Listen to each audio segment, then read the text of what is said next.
Doctor Tahir al-Qadri صاحب کہتے ہیں جی مولانا روم کا ایک مرید تھا حضرت آتش باز. ہاں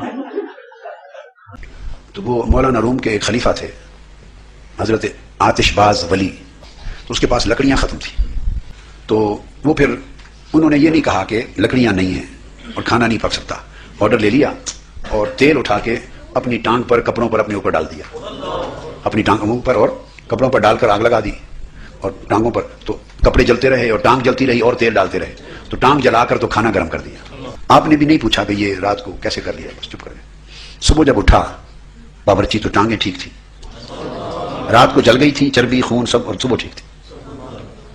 اس کے بعد جب بھی کبھی رات کو اس کو وہ لذت آئی اپنے آپ کو یہ جلانے میں اپنے شیخ کے لیے, اس کی رضا کے لیے, کہ پھر جب کبھی لکڑیاں ختم ہوتی تو وہ لکڑیاں رات کو نہیں لاتا تھا اور دعا مانگتا کہ کاش آج کوئی ان کے محبوب مہمان آ جائے اور پھر جلا کے اپنے آپ کو جلا کے کھانا پیش کروں. تو وہ ایسا ہی کرتا رہا.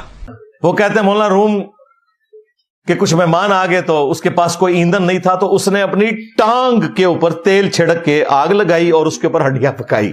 اس کی وجہ سے حضرت آتش باز جو ہے مشہور ہو گئے. یار ڈاکٹر طاہر القادری صاحب پڑھا لکھا آدمی یار, پنجاب یونیورسٹی سے ڈاکٹریٹ کی ہوئی ہے انہوں نے, ٹھیک ہے, انگلش فلوئنٹ بولتے ہیں, عربی فلوئنٹ بولتے ہیں, قرآن و سنت کا اچھا خاصا نالج ہے. لیکن آپ دیکھ لیں جب مت ماری جائے ان نانگوں کے پیچھے لگے ہوئے.